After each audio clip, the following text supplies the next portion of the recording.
Welcome, everyone, and thank you for joining us. Before we get started, I just want to draw some attention. You might have noticed the signs all over the seats for the hashtag for this event, which is hashtag GTOWN, GTOWN policy. So hopefully we're going to have a robust engagement with our friends online in addition to you guys in the audience. So what we're going to do is we're here to talk about regulatory reform, specifically in the communication space. Reg reform is something that is talked about quite often inside the Beltway as a general matter, but a lot in the last couple of years. So we wanted to draw some attention to some very specific issues in the communication space. And we're going to get kicked off as soon as I introduce everybody. And the first question we're going to try to address, and I would encourage all of you in the audience to think about it as well, because we will have some time at the end for Q&A, which is, why is this the right conversation to be having now? And why should anybody outside of this group inside the room and whoever's following us on Twitter, why should anybody care? But first and foremost, let me go ahead and do a quick intro. We have Bill Lair, who is, I'm just going to read this because it's really long. I was going to say, you're sort of, we all know who you are, we're familiar with your work, but I don't want to mess this up. He is an economist, industry consultant, and research associate in the Computer Science and Artificial Intelligence Lab, CSAIL? Yes. At MIT. Bill, I think, is again very familiar to all of you. He has written extensively on a number of issues over many years in the communication space, and most recently presented what I think is a very interesting paper and set of proposals at TPRC, and I think we'll hear more from Bill on some of those ideas in a minute. We are also joined by Sam Fetter, who is managing partner and co-chair of the Communications, Internet, and Technology practice at Jenner & Block. He also was former general counsel at the FCC, was a senior wireless advisor at the FCC, and has seen these issues about reform from both perspectives, both inside the agency and outside as a practitioner. So we look forward, Sam, to hearing more from you. And Sam, too, has written a paper. Perhaps you guys saw it when you came in. If not, I would encourage you to grab a copy on your way out, in which he identifies very specific proposals for reform, both at the FCC and at state PUCs. So more from Sam on that. And then we have Kathleen Abernathy. Kathleen was an FCC commissioner. She's also an executive in the industry for many years.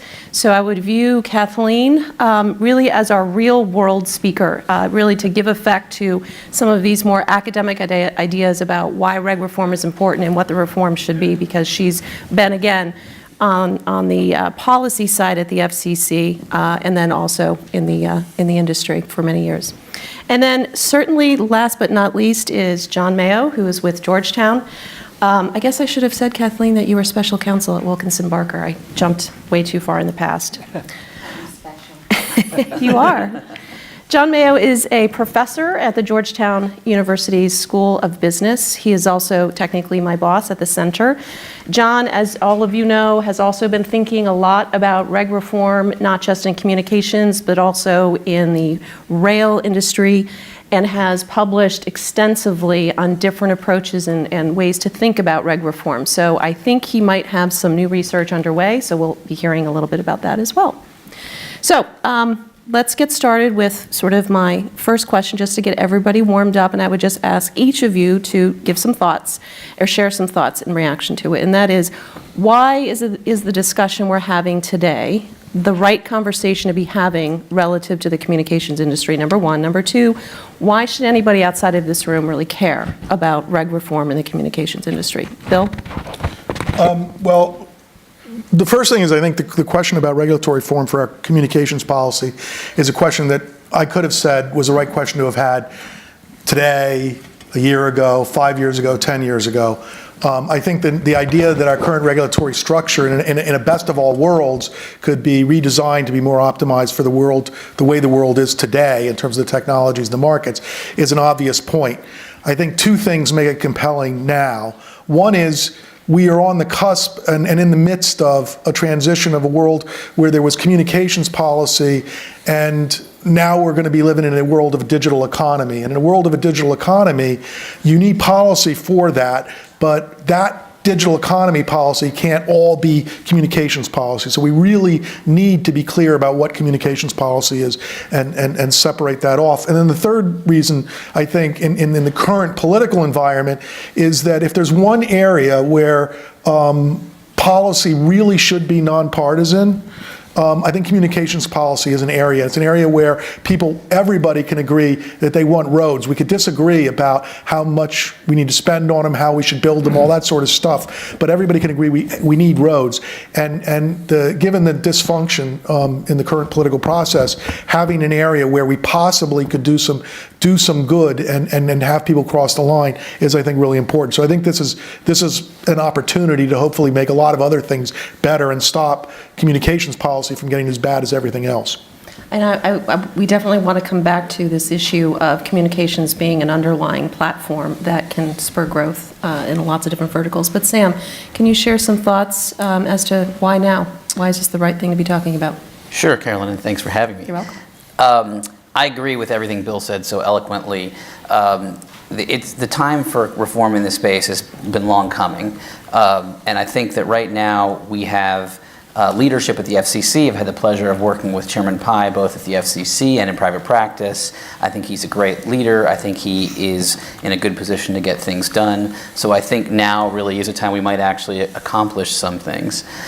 I also agree that that our policy this space should be nonpartisan. I think it's gotten more partisan over time. I'd be interested in hearing Kathleen's take on that. But I feel like there's a lot of consensus around some of the things we ought to be doing differently. And, as Bill was saying, for why other people should care, I mean, this really matters to our entire economy, our entire lives, as everything goes more and more online, more digitized. The policy in this space has influences in all areas of life. Thank you, Sam. Kathleen? First, thank you for inviting me. You're welcome. A great affiliation with Georgetown. My husband's a professor at the law school. My daughter's a senior at the McDonough School of Business. They get lots of my money. So I want to say it's such a privilege to be here today. Why now? Well, it should be happening anyway. It should be happening all the time. Regulations inherently are almost outdated when they're adopted. And why is that? It's because, as a former regulator, I know this, we're dealing with what we see today in front of us today. We're in a very dynamic economy, very dynamic industry, and your regs need to be updated and fixed. And I always believed when I was a commissioner that we would be able to do that.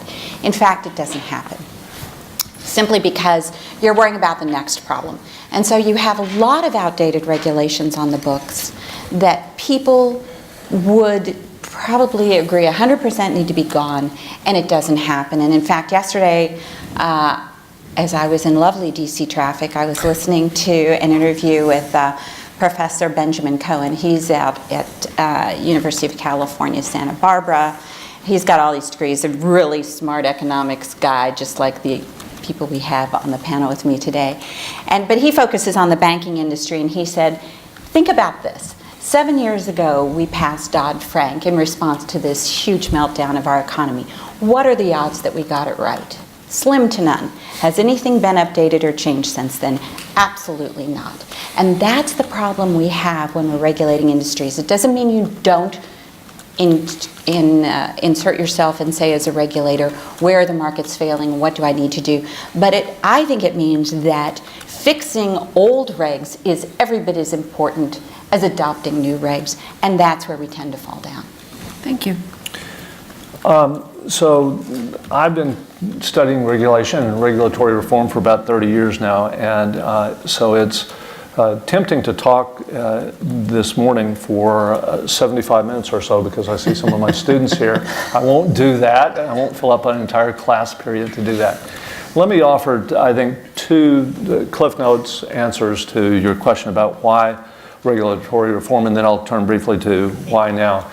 In terms of why regulatory reform, the first answer I would give is an obvious one. We've all heard it before, and it probably will continue to be a contested reason, but it doesn't mean that it's not right. And that is that the set of regulations, and I think some of the earlier speakers alluded to this, the set of regulations that were put in place to govern the communications sector were largely done by regulators with a mindset that this was a natural monopoly public utility industry. And we all know, and again, it's a long story, the Cliff Notes version of this is that the industry has changed dramatically in the last 20 years. Both the industry structure has changed and the technology has changed. And that means that it simply isn't the case anymore that you can come to the conclusion that we need public utility regulation. So the set of regulations, surely some of them are outdated at this point. That will continue to be a contested conclusion. Again, I think it's right, but I think it's going to be contested. The more subtle thing that I come to is, and about which I think we can think of regulatory reform, starts with three basic observations I think are really uncontested at this point. Number one, that broadband deployment and adoption have the potential for, and indeed are creating, massive benefits to our personal lives and our professional lives and to economic activity. Number two, for the United States to stay on the cutting edge of those gains, it is going to be the case that in the United States we will need hundreds of billions of dollars of investment in the next years. Hundreds of billions of dollars in the next years to stay on that cutting edge.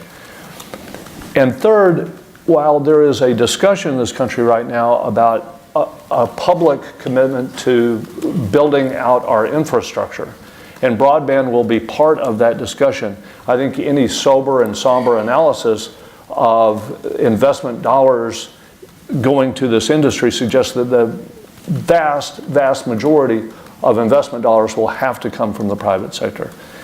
If you believe those three, I think, incontrovertible propositions, then we are led to believe that we have to go back and do a regulatory reform analysis. Not because every single regulation is going to be out of date, but because some of them are, and they become more and more constraining. Finally, in terms of timing, I think the case for regulatory reform has, as Bill alluded to, been in existence for some time now. The difference today is that with the exploding demand for voice, data, and video transmissions, the constraints are just getting more and more binding. The constraints are becoming more real, and the downside consequences of not enabling investment in this country are more and more severe.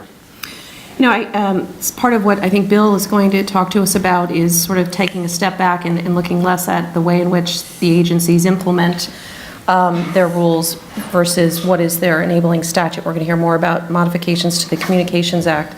But before we get into that, Sam, maybe if we can kick it off with you. For those of you in the room who are not as familiar as maybe some of the speakers, the communications industry is subject to all different kinds of regulation through all different kinds of agencies, not just the FCC.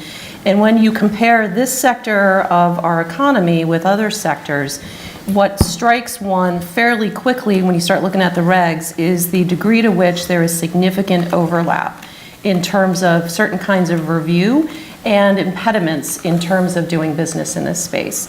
So Sam, if you could maybe walk us through some of the, number one, why you, sort of the point you're making in your paper, but sort of what I found very compelling was the explanation you give in the piece that says why that is a problem. And then you take the next step to explain how it might be rectified. So if you could walk us through that. Sure. So as Carolyn was saying, unlike most other industries, when companies in the communication space want to engage in a transaction, they don't need only approval from the U.S. antitrust agencies, the Department of Justice or the Federal Trade Commission. They also need approval from the Federal Communications Commission and state commissions. Usually in most of the states they do business. And there are a lot of problems created by this, but basically this duplicative review and the processes that are in place at both the FCC and the states, it leads to significant delay, increased costs for transactions, and sometimes excessive demands from the merging parties. And these are for transactions that I think that the antitrust agencies would say are clearly not anti-competitive and we might agree are in the public interest. So I think it's another thing if we're talking about a transaction that harms consumers. Even transactions that are clearly beneficial go through these processes and create real costs, which are in turn passed on to consumers. So for example, The FCC's review leads to delays of often close to a year, even more than a year. The XM Sirius radio deal, which began when I was general counsel, but I wasn't there for the end, 412 days for approval.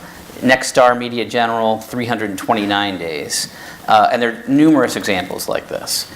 And then you also end up with conditions in FCC merger review that often have little or no nexus to any harms arguably caused by the transaction.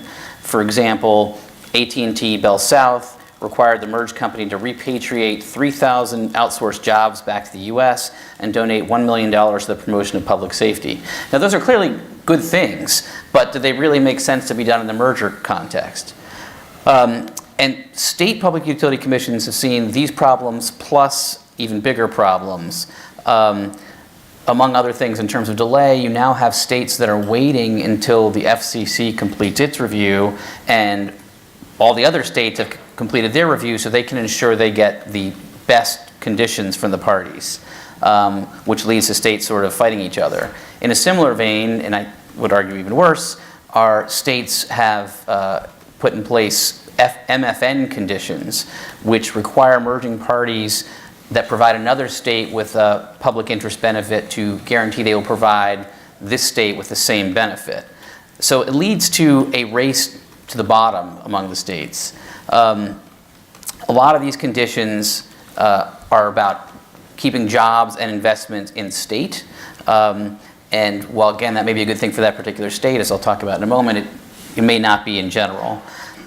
There's a new paper out by Jeff Eisenach and Rob Kulik that actually describes a lot of these state problems. It's very well done, and I'd recommend you to read it. So there are a number of causes of these problems. At the FCC, I'd argue that primarily the causes are that there is a broad public interest standard that doesn't constrain what the FCC may consider in its decision making. And additionally, I think more importantly, there's no judicial review effectively of FCC transactions. That's because when the FCC denies a transaction, they don't just deny it, they send it to an ALJ, an administrative law judge, for a hearing, which can take years. So I'm not aware of any transaction in at least the last 3 decades that have emerged from an ALJ hearing. It effectively kills it, but you're not allowed to go to court until the ALJ proceeding is done. And for transactions that are approved, the conditions that companies often voluntarily agree to, it's very difficult for the parties to later challenge those conditions in court because they voluntarily agreed to them. The state PUCs generally suffer from exactly the same problems, and as Eisenach and Kulik point out, they also have a bigger problem, which is what economists refer to as an externality problem, which is the conditions they impose will have significant benefits only in that state, but the costs are borne by consumers in all other states, which can harm the efficiencies of a deal, hurt consumers generally. So in my paper, I talk about a number of possible solutions. I'm going to touch on just a few of the main ones here, and all of them stem from the view that where the DOJ or the FTC has made a decision to permit a transaction because it's not any competitive, there should be a strong presumption that the transaction is in the public interest. And unless there are special issues relating to the qualifications of the applicants or things uniquely within the communications agency's purview, the transaction should move forward without any unreasonable delay. So with respect to the FCC process, many people have said this, but I think it's time we actually do it, is there should be a firm shot clock for them to complete review. Right now, the agency has an aspirational shot clock of 180 days. They frequently stop that clock or just go over the clock, as the deals I mentioned earlier. That would give a lot more certainty to investors and communications companies so that they can provide benefits to consumers in a more timely manner and engage in efficient transactions. Number 2, eliminate administrative hearing referrals that kill transactions. To me, this is an easy one. And again, some of these, or not again, but for the first time, some of the proposals I have are the things the agencies could do themselves. Some of them may require legislative approval. But with respect to the FCC's administrative hearings, I think Commissioner O'Reilly has already proposed this. What they could do is, because the statute does require them to be a hearing rather than a denial, the agency could do a paper hearing that was very quick and complied with the Administrative Procedure Act that would still give meaningful opportunity for judicial review of negative FCC decisions. Otherwise, legislation would be great. We all want legislation, I'm sure, for various things. The FCC should also limit its review to applicant qualifications and compliance with its statutes and regulations. As I mentioned earlier, there's a huge amount of duplication between the FCC's review and that of the antitrust agencies.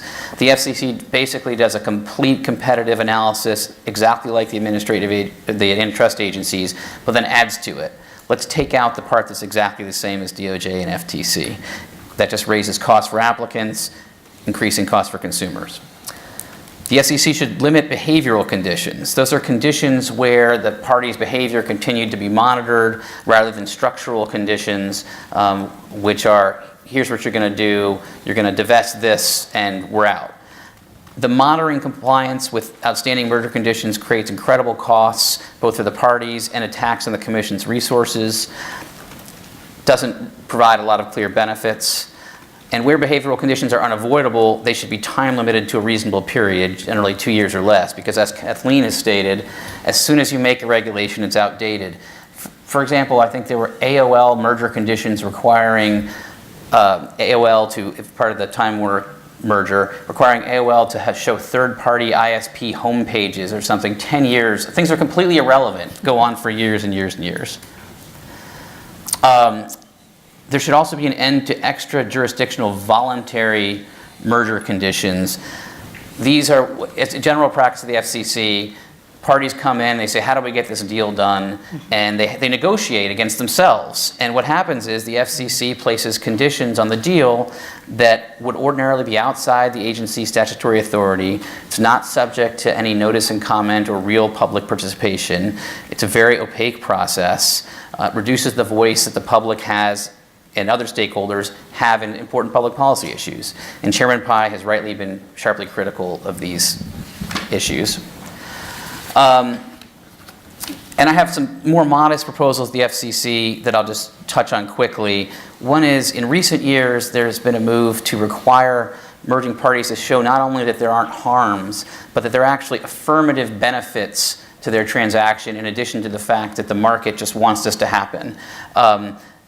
My view is that's crazy. It leads to more excessive demands. And if the market approves and there's no harms, I think that's pretty clearly in the public interest.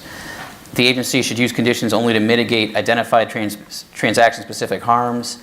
And finally, there's a very modest proposal, which I think the agency could easily do to eliminate some of the duplication with DOJ and FTC, is utilize the DOJ or FTC's second request process rather than having their own extremely burdensome merger document review process. And for those of you that don't know, when you have one of these transactions, the antitrust agencies have this massive information request from the parties. And then what happens is, after the parties complete that, or around the same time, the FCC has one that's almost identical to that, but a little different, like the dates are different, the fields are different. So you basically have to do the entire thing. It costs millions of dollars, and there's not appreciable benefits in my view. So moving on to the states, where I think there are even bigger problems, I'll touch on just a few of these here. One is they should complete review within defined timelines and in advance of federal review. Because in national transactions, you have a single state basically holding an entire transaction hostage and can extract excessive demands that aren't good for the transaction or for consumers. There should be consistent triggers across states for when transactions are reviewed. Some states require transactions to be reviewed when there's just a refinancing of debt, and they all have different rules for what constitutes a change of control. They should be consistent across the board. And state review should be limited to matters within states' jurisdiction. For example, states don't really have any jurisdiction over wireless transactions. The Federal Communications Act precludes them regulating rates and entry, yet a number of states think they do and effectively are able to hold up transactions that are purely wireless. The same is true of broadband, which has been ruled interstate, and the states routinely enact conditions in these spaces. For example, the California PC recently ordered the Charter Time Warner Bright House network transaction, the merged entity to commit to broadband speed increases, requirements related to customer-provided broadband equipment, and open internet requirements, et cetera, et cetera. The New York PSC has also done things like that. Additionally, as with the FCC, there should be meaningful judicial review of state decisions and conditions. Most importantly, we should discontinue the use of most favored nation clauses in PUC transaction approvals. As I mentioned earlier, those, and as Eisenach and Kulik point out, those are incredibly harmful and have little to no upside. And so those are the highlights. And can I add Sam? just one thing based on having just done 3 major... Absolutely, because that was going to be my question, which was for each of you to share any thoughts or reactions and build on what Sam said. So Kathleen, please. So I love everything Sam said about how bad they are. What you can't appreciate is when a company decides whether or not to do a deal, they have to consider all these hurdles. And you are essentially a hostage. You have ALJ hearings in some states. You have the whole FCC review process. At the same time, it's killed deals because you look at this framework and you say, I can't do a deal. And the deal may make complete sense from an economic perspective and from a competitive perspective. Then the other challenge is once you arrange a deal, you're actually going out and getting debt. You're acquiring debt and you're paying on that debt even before you own anything. So I call that throwing money down a rat hole while you're waiting to see if you're ever even going to own the product or the thing that you're trying to acquire in order to strengthen your place in the market. And if it takes over a year, during that year, everything is changing. Competition is changing. New parties are entering the market, and you're static. You're doing nothing. And that's really, really bad for companies. So that's why you end up giving in too many of these concessions at the state and federal level, because your company is treading water while you're trying to get a deal through so that your company can be positioned to survive in the new place where competition has changed and you need to be more nimble. So it's a very bad environment. John, Bill, any reactions to? Go ahead, Bill, and I'll follow up. Well, I mean, one of the reasons we do the merger review is because it's one of the tools we have available in a world where we don't have a framework that makes sense. I mean, making business transactions in an environment that doesn't make sense is always incredibly challenging. I've been an opponent of sort of doing policy by merger review because it's got all kinds of problems. I mean, you have all the penguins waiting on the ice floe saying, you know, whatever deal gets made is going to sort of set the policy for what goes forward, because what they commit to, then they're going to go back and lobby, and everybody else has to be tied the same way I am, and that. And it kills really good policies that the industry could otherwise do. And I think that if the problem is that relaxing the merger review but not having a regulatory framework that makes sense is saying we're just going down the path towards no regulation.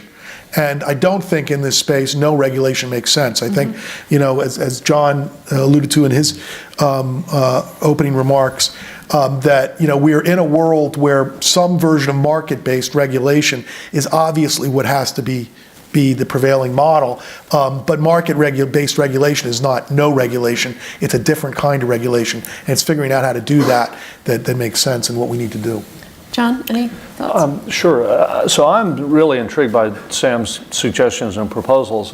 What it provokes in me is a thought, though, about objective functions that are set by Congress. In the case of merger reviews, if you are subject to a merger review over the Department of Justice, you're subject to the standards of Section 7 of the Clayton Act, which says that mergers that have the effect of substantially lessening competition or tending to reduce, to create a monopoly will be denied.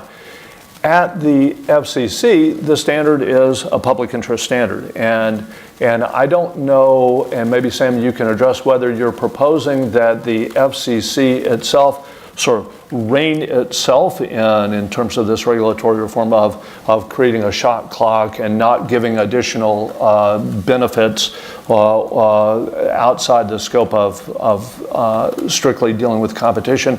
Or are you proposing that we actually change statutorily the objective function? I see us getting there either way, but I'd be interested in your I'm being thoughts. deliberately ambiguous because I think either way. But I do think that the public interest standard is broad enough that the FCC can interpret it to limit it to avoid duplicative review. I think they can do that without legislation. And isn't it the case that as long as you have a public interest standard, a party could come to the FCC and claim, quite apart from the competitive effects of this analysis, we can donate X number of dollars to a universal service fund or build swimming pools in the home states of various commissioners that might be interpreted as being in the public interest. And quite legitimately, those public interest concerns are valuable. Yeah. Well, I think you're right that the statute is susceptible to that view. But I also think it's susceptible to a much narrower view. But if your point is that the agency, it's hard to self-discipline, I completely agree with you. I mean, legislation is much easier than saying, hey, we're going to constrain ourselves to this. Which is a perfect segue, not the constrained part, but the framework part. It's a perfect segue, Bill, back to you. I know you also touched on this in your comments, which is it's really hard to think through the right way to maybe reform transaction review in the absence of a larger reform of the framework and context. So can you talk us through some of the thoughts that you've put together with Doug Sicker in this paper, and then also other research you've been doing? Sure. The idea of the title of the paper was Communications Act 2021, and so it was a play on words, right? So, with perfect hindsight, what we might do. And the idea was an engineer, Doug Seeker, and myself, an economist, not talking to any lawyers and not taking into account any of the political realities. Can we ask ourselves what we might want in a communications framework and what a communications framework should be? And the focus was sort of the high-level thing was, we want it to be the regulation of the plumbing, or the making sure that the plumbing for our world makes sense, and that we thought of as sort of broadly broadband and the internet. And the paper sort of makes 5 points. The first is the question about whether or not we need a regulatory agency like the FCC, a federal regulatory agency, and what it should do. Because I think if we're really going to take on this question, one might ask, why even have an FCC in a world where it's a digital economy? Maybe all of those functions could be parsed out to various other agencies. Okay, we take the position that absolutely would not work, and we go into why we think that's not the case. The second big thing is, how would you regulate that plumbing and the communications stuff? And we make some proposals there, and we have sort of a piece that talks about a version of what would be residual sort of public utility regulation, to the extent there is some facility we think there's only one of. That has to be shared. What would be a framework for doing that? And that is sort of like what today's Title II is about, but in their model, it's a more restrictive model. And the second would be, what would you have for those things that are competitive, where you're sort of drawing the boundaries between what is traditional telecommunications and what are new critical infrastructures that need some sort of regulatory, and you can't regulate the one without touching on the other. How do you draw that boundary? That's going to be much more market-based. What would a framework look like there? And what do you need? That's sort of the second and big part, and I think we could spend a lot of time talking about that. The other key point of the paper is, and it also goes to the heart about why I think you do need a regulatory agency like the FCC, is there's a bunch of other issues that when you dive into any one of these issues, like the merger review, what should you do? These are really important, really difficult issues that as soon as you get into them, you have to talk to lawyers, you have to talk about political realities, you have to talk. No, that's not bad. That's not bad at all. But the thing is that when you get in those discussions, often you lose the forest for the trees. So the idea of this paper is back up and consider what are the other issues that are inextricably boundary issues that'll connect to this. So forget about the broadband stuff. There are a couple other factors that have to get dealt with. One is spectrum, and there's a whole lot of stuff talking about spectrum. In an ideal world, I think spectrum management would be a completely separate agency that didn't distinguish between commercial and government spectrum. It's just spectrum, and it's just trying to figure out how to manage that technical resource so that it doesn't distort the economy. That's sort of an ideal model. Another big chunk is all this stuff about public policy, public safety and critical infrastructure, E911, CALEA. There's a ton of messy issues that happen and will always happen that need an integrated way, especially if the fundamental infrastructure is basically provided by commercial industry, so that you won't be able to make a completely clean boundary. So you have to deal with that, and there's a lot of mess in that has to get dealt with. And then the other major thing, is I think there's a whole sort of transition issue. One of the things that is bedeviling this is the fact that it's very hard to live, get sort of a framework beyond sort of traditional PSTN regulation. And so it'd be nice, and this is something where, I don't think it's actually legally feasible, but the idea is have this hopper, you say, that's a transition issue. Chuck it in there, and it either goes away or it comes back into one of the things I've said is still important in some sort of meaningful way, and otherwise we manage it. And some of the stuff I would chuck in there and get rid of, broadcast and cable TV regulation, content regulation, it's never been happy in America. I would just get rid of it, privacy regulation, I think that's something that doesn't live, it's not a communications policy plumbing kind of issue. It's a all business practices kind of issue, and so I wouldn't have that live within the FCC. But obviously, they'd have to take guidance from that. National security, that's too damn important, I think, about any regulatory agency. So kick that upstairs. Kick it maybe to the DHS, which is its own flawed agency for a bunch of issues. But that's a different issue. That's another conversation. But seriously consider that there are some things you can jettison.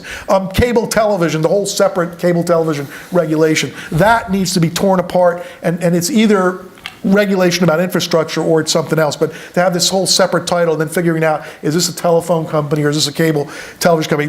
Their transition issues, that's in this bucket that has to get messed with. So that, I think, understanding what those issues are, if one could sit down and say, if I could write a new act, what would it look like? That's a worthwhile exercise to engage in, even if you don't think that's what you're actually going to do. Because then you take that and you say, how can I go back to the world in which I live and try and prioritize it? And for example, in the broadband world, one of the key things that I think I'm working on in the research I'm involved with at MIT is if there's a really good third-party ability to measure performance at different kinds of things in the internet. So I can measure quality of service, I can detect congestion, and I have the techniques to do this, and a body of infrastructure to do that, and that information's out there. Then I can have more trust that the market will be able to identify problems before they get bad, and can figure out, have a public debate so the more people can be involved. And so that's sort of, build some of those components for the larger ecosystem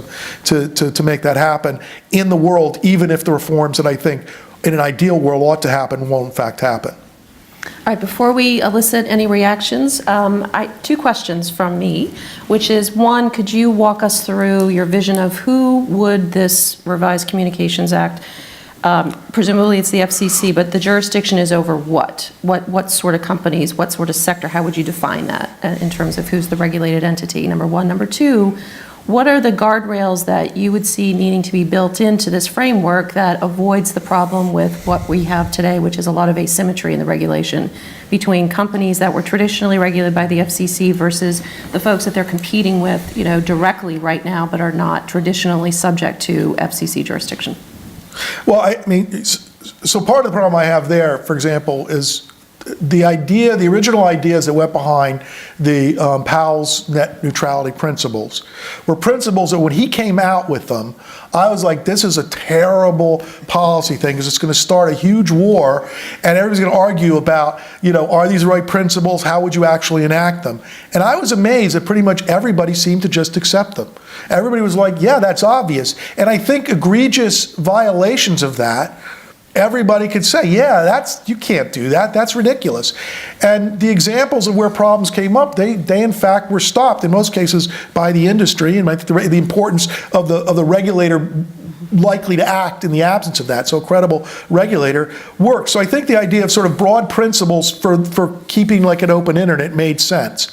I think there are some notions of things like bottleneck facilities, but I think the bottleneck facilities, for example, don't apply in all situations, but in some situations they do. So like, probably I don't want to have lots of conduit running down my street. So the conduit is probably a bottleneck facility. And if that conduit is controlled by a single provider, then it needs to be shared, and I probably need a framework for how I do that sharing. And that's an issue about how you're going to get into buildings and everything else, so, or shared tenant or gated communities. So the notion about, I got rid of any kind of regulation of the last mile loop, and then I'm a competitive provider, and suddenly I can't get into this building because the guy that owns the building is basically, locking it up. I need a framework to access that. And the notion of what a bottleneck is could change. It could be in some future architecture, it could be numbering, it could be access to the address space.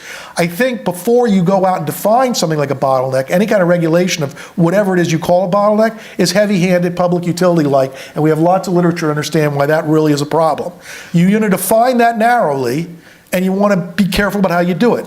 In the US, we need a regulatory authority, independent regulator, to do that because our antitrust framework doesn't allow us to do that.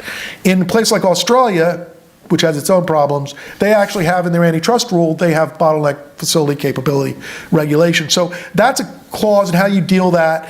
I think there's an interesting academic argument about how narrowly you define it, what constitutes a bottleneck. Certainly not everybody should have the same cost to access a resource. That's not in the economic notion of what's a bottleneck. The notion that, someone who has to pay for a patent or access to a patent, an entrant who didn't invent the thing, they pay more, they have higher costs, or entrants often have higher costs. That's not a problem that necessarily has to get solved. On the market competition side, I think you basically are saying the market's mostly working, I need to figure out how to react. I think you need to have essentially federal preemption as much as possible, because I don't think moving to any kind of new framework like this, you could do this if you didn't have a strong centralized authority that could basically spread out the rules. Some level of this, you're not going to be able to get the local guys completely out of. For example, local zoning rules, things like that. How the conduit's designed, what do antennas have to look like. Those are things we're going to have to try and deal with. But I think, you need, if your goal is to either regulate more or regulate less, you want to have a centralized authority that can discipline all the distributed PUCs, all the stuff that Sam was talking about in the merger review. That is just an unbelievable mess, and especially the most favored nation stuff, and the dynamics of that in terms of a bargaining situation are just completely horrible. Would you entertain the theory that perhaps our objective could be to regulate more effectively as opposed to more or less? Oh, absolutely. I think the idea of the market is you're regulating less, and you essentially are taking the rules and saying that, I'm not trying to make fine-grained decisions about what happens in this. So, for example, in the disputes about congestion, if you want people to negotiate in the marketplace, certain things are going to happen. If there are really big problems happening to consumers, let people know that those are things that can't happen. I can't have someone's pacemaker not be able to connect to the internet. So I can't have infrastructure like that. But as we go forward, the boundaries between commercial and public and essential facilities, where stuff is shared and how it's layered, because of the architectures, the way people are building the technologies, is going to be much more, intertwined. So like the whole, for example, design of wireless networks today is to basically be increasingly agnostic about how flaky or unreliable the access to the spectrum is.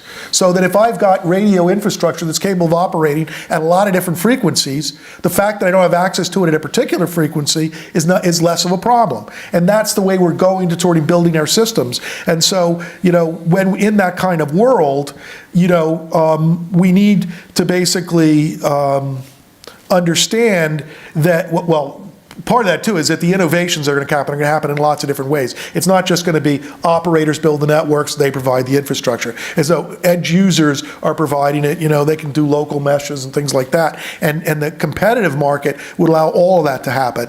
And so you would just be trying to figure out, is anything badly broken? And then responding to that sort of more clear framework. The European framework of sort of defining like what the goals are, the economic goals are, and then and the process is generally, I think, the right model. You can see for for reasons that would probably be mirrored in the US, it certainly didn't get played out the way it should have. So like, you know, the people that helped design that framework, their idea was that it was a replacement for the existing framework. And what actually happened was the people that ran the existing framework said, another set of tools I can play with. And so of course, if we did the same thing here, we had new legislation, but we still had the PUC and the FCCs, and we just added more, we would just have a bigger mess. And that gets into the politics and the legal issues that our paper Tries to avoid. well, sidesteps completely. John, results-based regulation, you know, has been a theme and an area of research for you for years. I think this is a perfect segue into sort of what are you thinking about? Well, first let me compliment both Sam and Bill. They both have written papers in this area. My research right now is more ongoing, and what I would say, and what I've got is a title, the title of this event, which is Will Ideology Block Opportunity? So I'm more than halfway done because I've got a good title. I hope that my research will have a couple of things in common with what you two have done, which I just applaud and would say should be part of our public discourse right now. And that is that I think both of you attempt to take a very complex world and make the discussion more simple. That's a big plus right now. That's a very, very big plus. Where my research, I think, will differ from theirs is that Sam and Bill take on big issues, whether it is regulatory reform of merger review, that's pretty sexy. Taking on the whole Communications Act, that's even sexier. Where I am led, and pardon my digression here, was that I started off my research effort recently in a sort of dark place. And I think it's not me, I'm a pretty optimistic person by nature, but I began in a dark place, and that is that if you look at the world today, and now I'm out of Bill's world of just economics and engineering, but now we're in a world of politics, we can look at a world where we have to acknowledge that in the United States we're politically fractured. That Democrats react viscerally and hostilely to proposals made by Republicans and vice versa. What that leads to inevitably is stalemate, or even worse, anticipation of stalemate leading to people to not even propose policy reforms because they anticipate they'll wind up in stalemate. Or even worse, when you get a policy moving forward through just simply roughshod politics of the majority party cramming something down the throat of the minority party, you have the very real prospect that the whole situation will flip 2 years later or 4 years later. So it's easy to get pretty discouraged in that environment, throw up your hands and say, why bother? Why would we even try these reforms? I did ultimately get to a happy place. The happy place that at least where I'm headed, though, is in a distinctly not so sexy, not so glitzy, not so glamorous world, and that is in the nuts and bolts, weeds of the regulatory system and the regulatory processes that are in place. Things like dealing with trenching of conduit, of things like can we or can we not put wireless infrastructure on a pole? At what price? How far apart should we place our manhole covers? Now, these are not distinctly exciting topics. But how I get excited about this is for two reasons, I think. One is that precisely because they are not glitzy, they are not sexy, they are not glamorous, they create the prospect, the possibility for consensus, which is so lacking today. It's precisely because no congressman or a congresswoman is going to be elected or unelected for their position on pole attachment regulation in this country that we might just have the possibility of a consensus in this space. And indeed, we, I think, are headed that way, and that's very encouraging. The other thing that I would say about this set of in-the-weeds regulatory reforms is that it actually may move the ball closer to the goal line.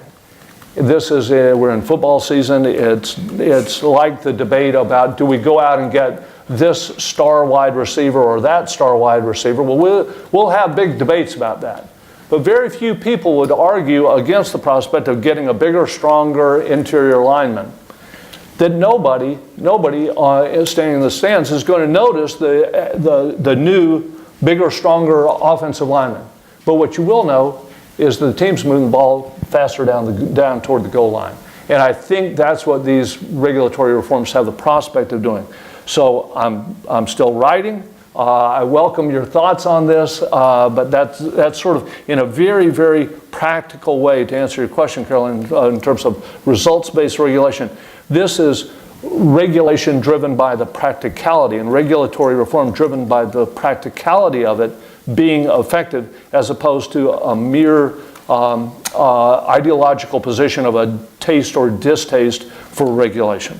That was an unbelievably well said segue into the question I was going to pose to Kathleen, which is, given the fact that you spent years at the FCC as a commissioner and you spent, I think, probably more years in the industry going through some of the problems that we've been talking about, what do you see as a pragmatic approach to resolving these tensions between a regulatory paradigm, structure, what have you, that is hopelessly out of sync with what most of us would agree is a completely different consumer reality than what consumers were doing in the communication space and what was available to them 10, 15 years ago? Well, I think we're fortunate that we have some forward-thinking people at the FCC right now who are thinking differently about the world that they regulate, because we are living in an internet world where public discourse is horizontal, but the FCC traditionally has been regulating in these silos of, we've got Title II and a public switch telephone network, and we've got broadcasting, and there aren't enough voices in broadcasting, so we have to control how many you own, because then people won't get information available to them, because the only place to get information is listening to the nightly news from the 3 channels. So the world has changed so dramatically that I think having this discourse and the research that's been done is critical, because it will help inform the regulators who are sitting there and having to live with the existing statute. Because I don't really hold my breath that there'll be some immediate changes in the statutory language. But I do think that these debates help get people thinking differently about what they should be thinking about, how they should think about what's the role of a regulator. So, for example, in total, 85% of Americans now get their news on their mobile devices. And the same percentage of people who access news on desktops and laptops. And the people who access both desktop and laptop, 65% prefer mobile devices. So if they prefer mobile devices, and 93% of mobile searches in the US are on the Google platform, that's what we should be thinking about. That's what we should be focusing on. What's really happening today that maybe we should be thinking about? Should we be looking at Title II monopoly regulation of traditional phone companies when traditional phone companies do not exist anymore, and the few that are remaining are going to be gone because it's a bad business model? It's a lousy business model. You're not making any money. You're barely surviving. Because your only revenue stream is from the customers at the end of your loop in many of these rural markets. They can't pay. Everybody wants data and broadband. Costs a fortune. Where do you find the money? So traditional broadband is gone. Same with, folks, and this is where I have to say I'm only talking for myself, not for anyone else. Folks worry about how many radio stations are owned in a community. I worried about that. But that was a long time ago I worried about that. I don't worry about that anymore. Nobody, if you believe the data, you can say, well, I don't believe it. But people get their news very, very differently now. People gather information very, very differently. And there's both good news and bad news about it, because you have confirmation bias, which means that people are self-selecting and they're picking what they want to confirm what they believe. How do I fix that? I don't know. But I think that you have to get people to consider other opinions other than the ones that confirm what they are currently believing. But all of this discussion is to say that I think the FCC needs to think bigger, about their appropriate role. Not regulate for what was, but regulate for where we're going and what the world is looking like. And to micromanage certain acquisitions by small companies, or to micromanage under Title II regulation, which was pretty much designed for rate regulation, how certain companies operate is not only a waste of time and resources, it adds unnecessary costs to companies that frankly you want innovating and changing and adapting to the new environment and accessing the new tools that are going to change the way that we do business, the way that we conduct surgeries, the way that we drive cars. And we're still thinking yesterday, we're not thinking tomorrow. Well, thank you very much, Kathleen. Sam, Bill, John, any reactions to Kathleen? I think at this point, if you don't, if you do, no? Okay. We would like to go ahead and open it up to Q&A from the audience, but first I am told we have something on Twitter. Okay, so question is, what top reforms can the FCC pursue to encourage continued investment in high-speed networks in underserved areas? So again, what top reforms could the FCC pursue to encourage continued investment in high-speed networks in underserved areas? Especially given the challenges, Kathleen, that you have lived through in your corporate life. Who would like to go first? Well, I'll just say what we found is that if you're talking, the primary underserved areas these days tend to be rural and very sparsely populated. And again, it's just a numbers game. How do you come up with the money for that? I think the FCC has to rethink how they're going to fund development and deployment in those rural markets, because as I said, there is no business model that allows for it. There's no companies jumping up and down, especially if they're publicly traded companies, saying, I want to go in there and lose money and divert resources from capital spend in markets that are competitive. So I don't know exactly how they fix that, but a lot more money is necessary because the economics don't work in those markets, and you'll have to come up with some sort of an incentive environment for these extremely rural markets. And it can be satellite, it can be wireless, it doesn't have to be landline, but right now that's where you find most of the lack of investment. Well, I mean, I absolutely agree with what Kathleen said. I mean, I think first off, we've got a universal service program that is a big, huge mess, has been, it's a big impediment to meaningful reform. I think you could take, there's like $8 billion, if you look at the total amount of money sloshing around in there, you could shoot that in the head and take, there's a much smaller amount of money that would be needed in places where public funding is the only solution. Mm-hmm. The solutions in most cases, the best solutions in many of the cases are going to be wireless, so you really want to be able to uncork novel kinds of wireless solutions, and in many cases, the communities might be in a good position to do it themselves. You have to worry about like how they might do that, but I think that basically you could look down the line and say, you need some subsidies, but a heck of a lot less than we currently have. And if we took the ones we currently have and we were serious about revamping them, and this administration might actually understand that and get that move forward, that would be good. And then everywhere else, look down the line, look at all the things that are being impediments to investment and try and get those out of the way, because as John said, most of the investment in solving these solutions is going to have to come down to private sector investment, and just putting wires in is not going to be enough, because like in Aspen or places like that, you don't have to worry about it. Those people know how to get service. The places where you really have to worry about it, just having the broadband there is not going to actually get these people online. So you'll have a bigger commitment. And in most of those cases, the problem is there, as Ellie Noem once said, it's not that they don't have broadband, it's that they're poor. Right. I would just add, I agree with everything both of you said, that I think in addition, or as part of what you're saying, I think we need an enduring regulatory commitment to pull back from Title II, not to get into a huge political issue. I'm not saying, figure out net neutrality with legislation if you need to, but the regulatory uncertainty of Title II limits investment, and the idea that it might come back limits investment potentially.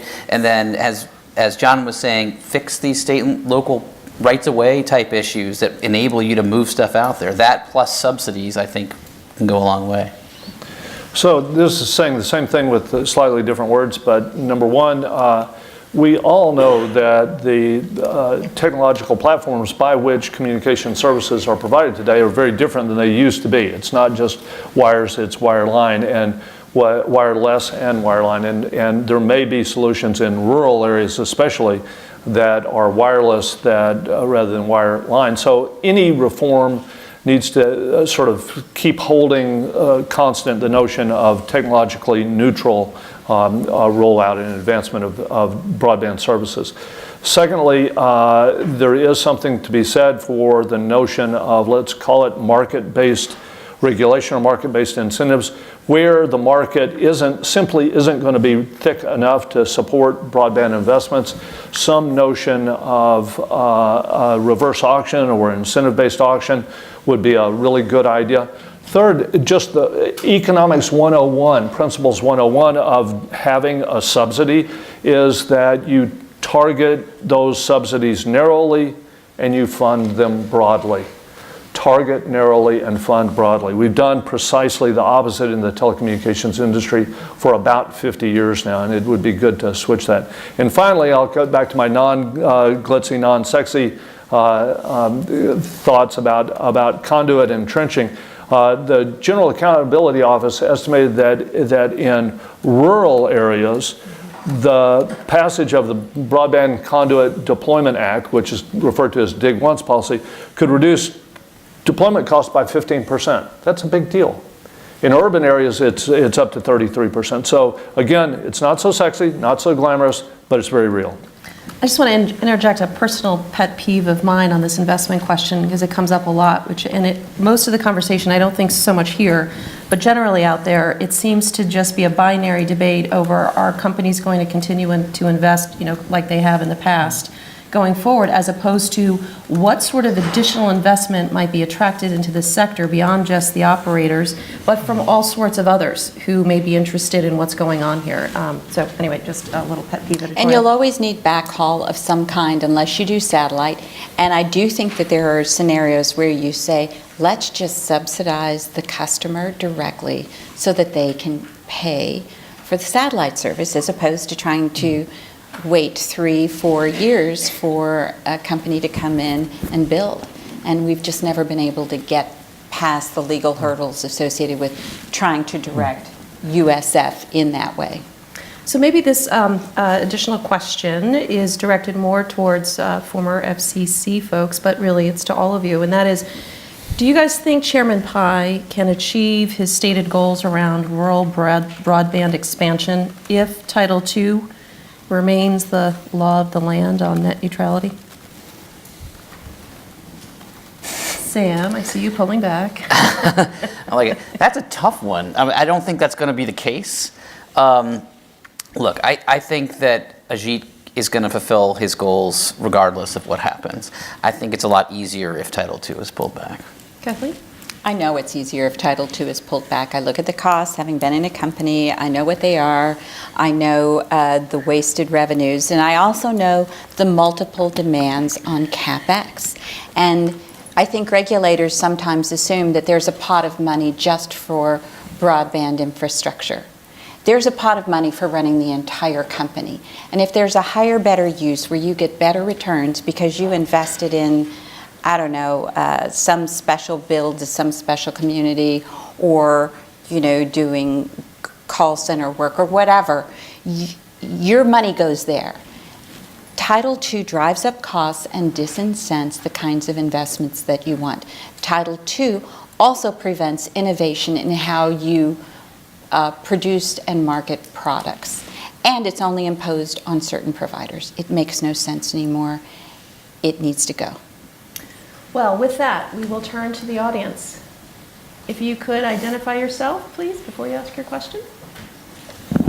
Randy May, Free State Foundation. This was a terrific panel, and listening to Kathleen reminded me why she was such a terrific commissioner.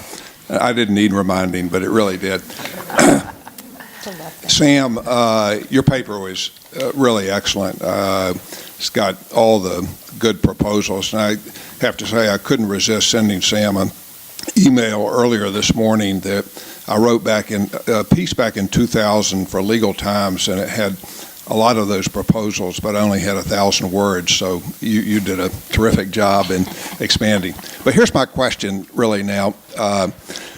We've talked about a lot of different approaches in what the FCC should do. One thought that I've had, and I just want to get the reaction principally of Kathleen and Sam, obviously a lot of us agree legislation would be desirable, that's more permanent, stable. That would be a good thing.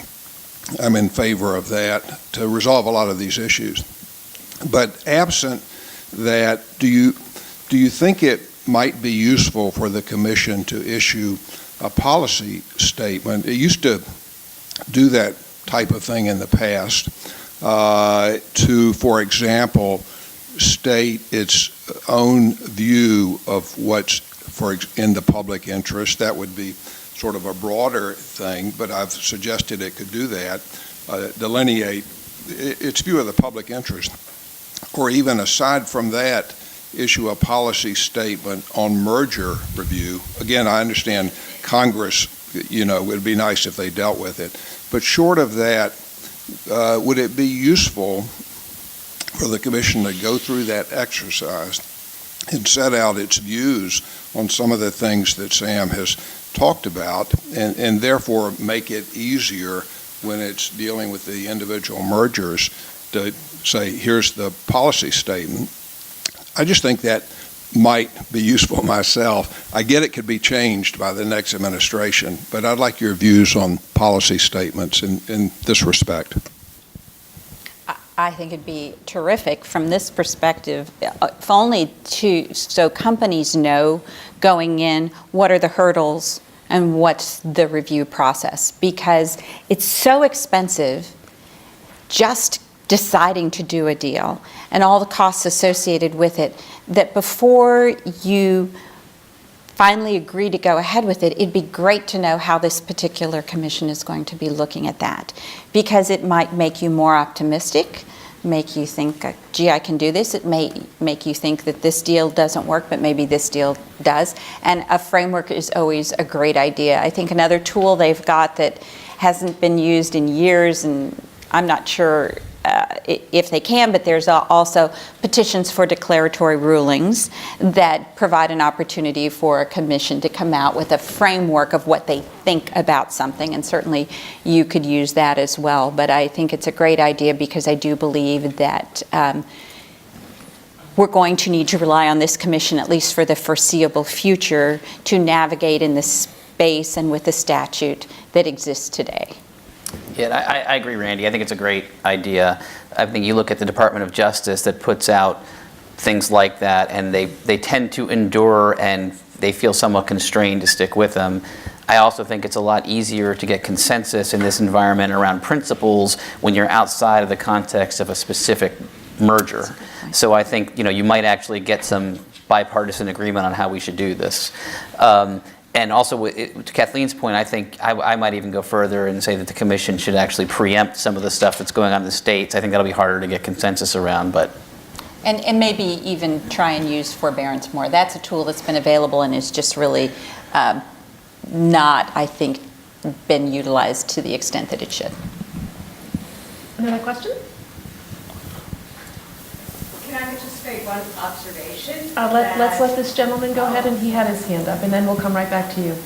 Yeah, thank you for the conversation. It's very, very interesting. On the, I guess this is for Kathleen and Sam, on the merger question, I've looked at this a little bit myself, some of the abuses that go on with the public interest requirements. And I came across the FCC actually has authority to enforce Section 7 of the Clayton Act on common carriers. I wonder if you've come across this, and why the FCC doesn't use that, and whether they could replace this kind of vague public interest requirements with the more competition-focused Section 7 requirements. I'm happy to. Yes, General Counsel Sam Bader is going to explain this to everyone. I am aware of that authority, and the agency I don't think has ever used it.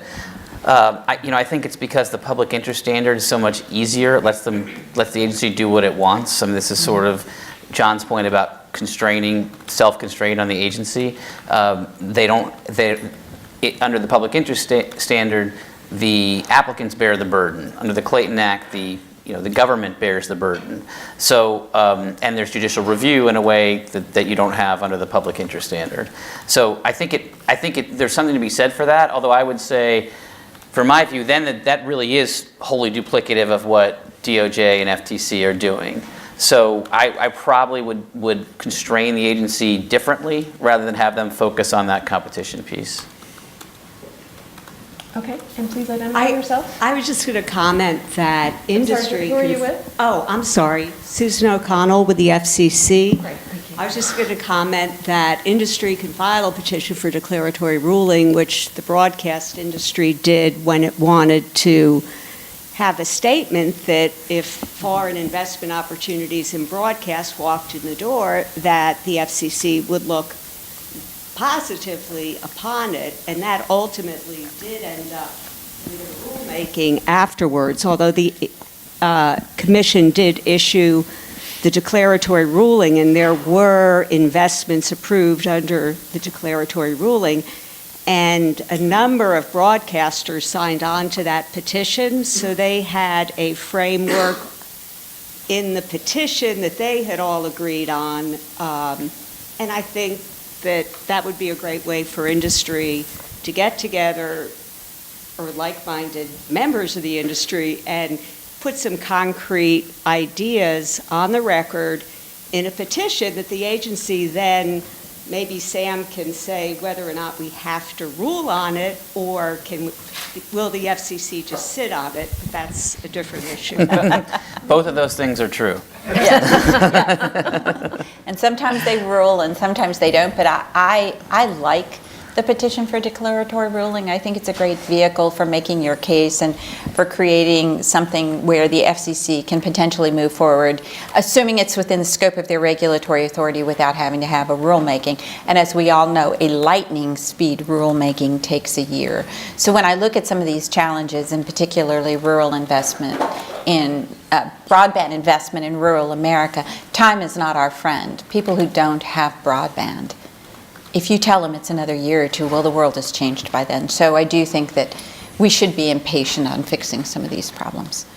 Well, unlike most events in DC, we have run out of time and the women have had the last word. So I think that's kind of cool for a Georgetown seminar. I want to thank our panelists. Yes? No. Of course you do. I think what we've heard today, and this conversation we've had today is really part of a larger conversation Georgetown is trying to drive around regulatory reform. I think what we heard today was it's critically important to get it done. It's always critically important, but perhaps more so just because we are on the cusp in terms of this digital revolution in our economy and sort of where the capabilities of the technology on the platform level are headed. I think we also heard that there are likely to be changes that need to be made at the very, very macro level in terms of an appropriate framework that recognizes the world that we're in, both for the consumer as well as where the technology has put us. But then I think we also heard that the most likely next steps for reform are probably going to be incremental. So with that, I think that is fodder for multiple additional and future conversations at Georgetown. So please stay tuned. You'll be hearing more from us about this and other issues. Thank you again for joining. Thank you.